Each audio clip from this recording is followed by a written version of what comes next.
So dito lang yan sa Canto Baysa, Corner Quirino sa MBC. MBC yung pangalan niya guys, ayan o. So yun mga Kasureta Pips, nandito tayo ngayon sa Canto Baysa. Shoutout nga pala sa mga kukuha ng CTPL kapag taga rito kayo or malapit kayo dito sa Canto Baysa. Pwede dito kumuha. What's up sa inyo mga Kasureta Pips? Welcome back muli sa ating channel. This is Gerard once again from Team Sureta. For today's vlog mga Kasureta Pips, magpaparehistro tayo ng sasakyan. So ano ba yung mga tips? Ano ba yung unang gawin para mapabilis at mapadali ang pagkuha ng rehistro ng inyong sasakyan? Let's go! Hi ma'am! Nag-i-issue po kayo ng CTPL? Yes daw. So guys, pwede dito sa MBC. So, tama, MBC Center, Bayad Center. So, di lang yun yung inaano nila guys. Meron din sila nito, ayan e-loading, mga bills. Ayan, sa mga gustong magbayad ng inyong mga bills, remittances, ayan, pwede dito. So, ayan, kuha na tayo guys.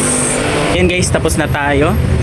Tips para dun sa mga first time na nakukuha ng rehistro. Ayan, so kuha muna kayo ng CTPL. Kahit saan yan mga Kasureta Pips, sa mga Bayad Center, sa mga MLulier. Tanong nyo lang kung meron sila. So, pwede rin naman dun sa emission test na or sa LTO. Nasa sa inyo yan. So, ako dito tayo kukuha. Next natin gagawin naman today is pupunta na tayo ng emission test. Magpapa-emission na tayo.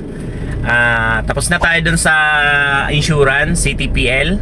So, na-release na din yung meron na rin tayong copy nung tawag nito, yung agreement. So, na-print na rin natin. So, next na gagawin natin is magpapa-emission na tayo mga Kasureta Pips. So, dito tayo magpapa-emission sa my Old Samson Road. Let's go!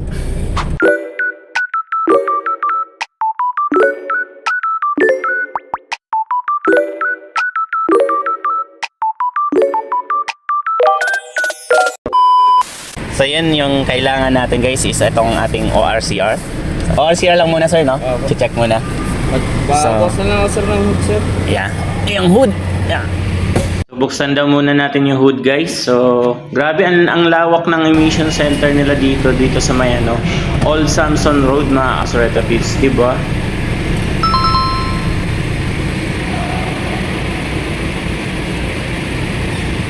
So yun no. May pinicturan lang. Bali, magkano siya lahat, sir? 1,660 po kung kasama yung insurance, yung package. May insurance na kami. Ay, Na CTPL? na lang po. CTPL? Ang bayad niya lang po, 800. Sige po. Yan. So, iano na ni sir. Baba na tayo. Saan kami mag-wait, sir? Dito na lang? Okay. Thank you, sir.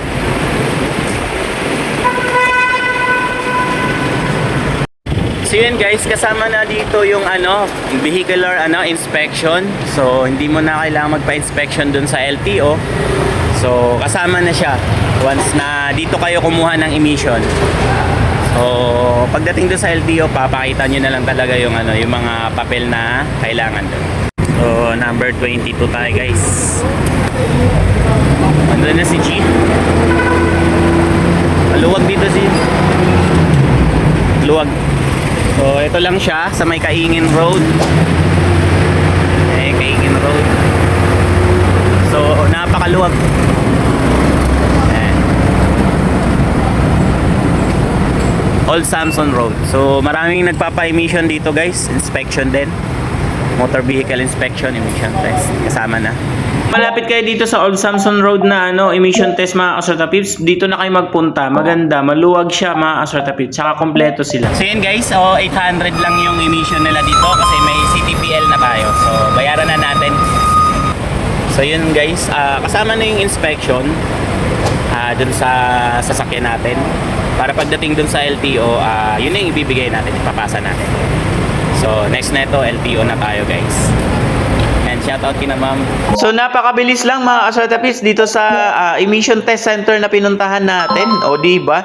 So 20 to 30 minutes lang yung waiting time. So depende pa yan kapag marami kayong magkasabay. So kung kukunti lang, mas mapabilis yan mga Kasureta Pips. So antayin na lang natin yung result. Kapag kapasado na, goods na, okay na yan. Ang kagandahan din dito mga Kasureta Pips, yung waiting area nila is naka-aircon pa. So kung gusto nyong magpalamig, doon kayo sa loob. Pwede rin naman dito kayo magantay sa labas kasi mabilis lang naman. O diba? Ayan, nakuha na natin yung papel guys. So ayan, ito yung babaitan natin sa LTO. All goods na, bilis lang guys. Thank you sa ano emission test dito sa tawag nito. Old Samson Road sa may Kaingin ba to? Kaingin Sakop. Ang lawak guys, oh. Lawak ng ano niya. So tapos na tayo. Yan, goods na. Punta na tayo ng LTO guys. Let's go!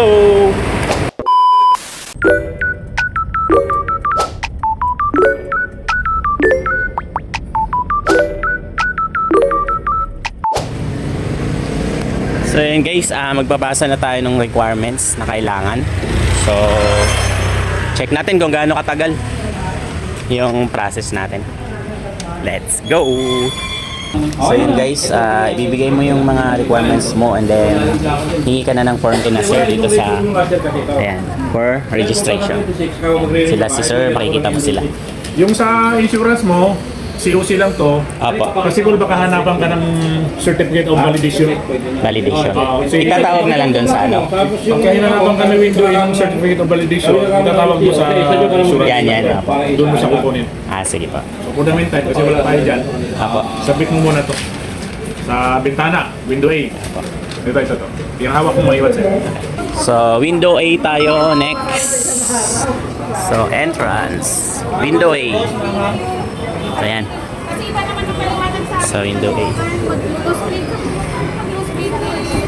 So, yan. Next tayo sa dulo na. Waiting area. So, tapos na tayo dito.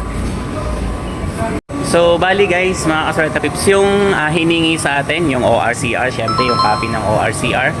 Yung insurance nyo, CTPL, and then yung emission testing certification kapag kailangan, meron na kayo nun. So, yun, goods na. Window A, after down ng window A is dito na tayo sa waiting area. Tatawagin na lang para doon sa payment mamaya kung magkano yung babayaran natin. So, let's go. Wait na lang tayo. So, tingnan natin kung gaano katagal yung process nung pagbayad ng registro natin guys. Ito yung waiting area nila. So, malawak siya guys. Maraming tao. Tayo natin tawagin yung pangalan natin. Ayan tayo. Cashier. Mga nagtatanong kung anong araw tayo nagpunta, Thursday po para wala gaanong tao dito sa LTO main branch. So dito sa waiting area, meron na silang free water. So yun, tapos na tayo guys. So nakapagbayad na tayo. Ang amount po na binayaran natin is 2,010 lahat. Total. Dun sa sa LTO na lang. So yung sa mga nagtatanong, yung sasakyan natin na ni-register natin is SUV yun. Innova diesel type. So yun lang yung binayaran natin lahat dun sa mismong LTO. O di ba? Summary lang, discuss ko lang dun. So magkano lahat ng binayaran natin? Una, yung kumuha tayo ng CTPL. Ang CTPL natin is 625 ba? 620.50. Tama. Tapos yung next is yung sa emission test natin. So, piliin nyo yung emission test na merong ng LTO guys. Yung meron ng inspection na accredited ng LTO para dire-diretso na. Para pagdating nyo sa LTO mismo, pag nagrehistro na, hindi mo na kailangan ipacheck yun. Kasi meron ng kasamang inspection dun sa emission testing na pinagpuntahan nyo. So, ang binayaran ko dun sa emission is 800. And then next, yung sa registration dito sa LTO mismo office is 2,010 ang binayaran natin lahat. So yun lahat ang binayaran natin. And then paalala lang guys sa mga magpaparehistro ng inyong sasakyan, make sure na ang inyong sasakyan ay nasa good condition. Ano bang kailangan nating tandaan? In good condition, unang-una syempre okay yung ng sasakyan natin, hindi walang problema. Kasi yung emission test baka bumagsak kayo doon. Yun. Tapos yung mga headlight importante, dapat functional lahat yun. Kasi kapag merong isang hindi functional doon, pasensya, babalik talaga kayo, ipapaayos na talaga yun. Medyo mahigpit sila doon sa inspection. And then lahat nung kasi nung chinek kanina yung sasakyan natin, chinek pa nga kung may takip yung mga yung lagayan ng mga langis, kung may takip yung sa radiator, yun chinek nila kung okay, good condition lahat. Basta makikita nyo naman yun kung ano yung mga pinag-check doon, in-inspect doon sa sa tawag nito, sa emission testing, tsaka doon sa inspection mismo. And then di naman tawag nito, isama nyo na rin na magdala kayo ng meron kayong parking device na dala kapag nagparehistro kayo, kasi pag hinanap yun, sayang naman, baka pabalikin na naman kayo. So meron naman tayo naka-ready lagi sa sasakyan natin. Tsaka isa pang nakita ko dun is chinek din nila yung yung seatbelt, kung okay, good condition din ng seatbelt ng ating sasakyan. So good naman, walang problema. Yun, lahat chine-check nila. So napaka-smooth lang, andali, ang bilis lang.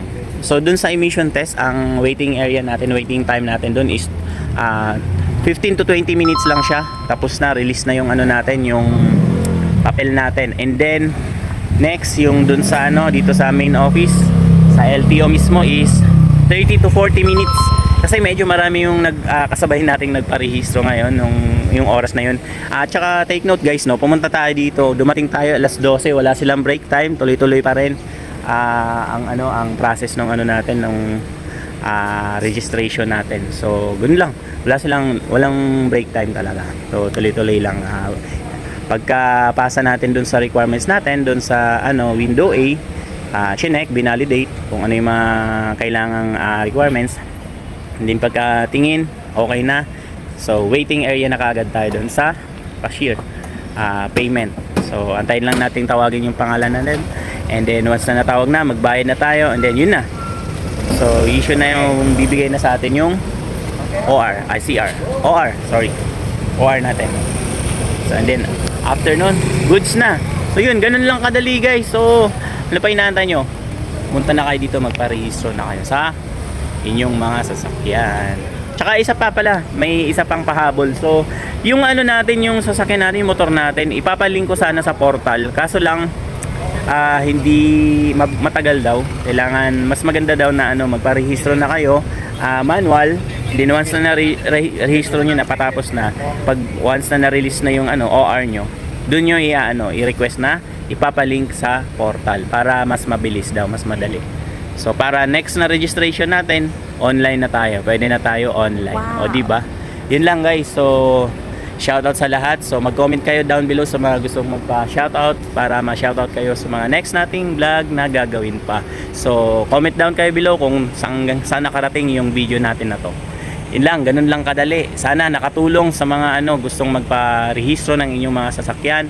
So I hope na nakakuha kayo ng idea para mas mabilis yung process ng inyong pagpaparehistro. Yun lang. Bye-bye. In this game of life, we're the players.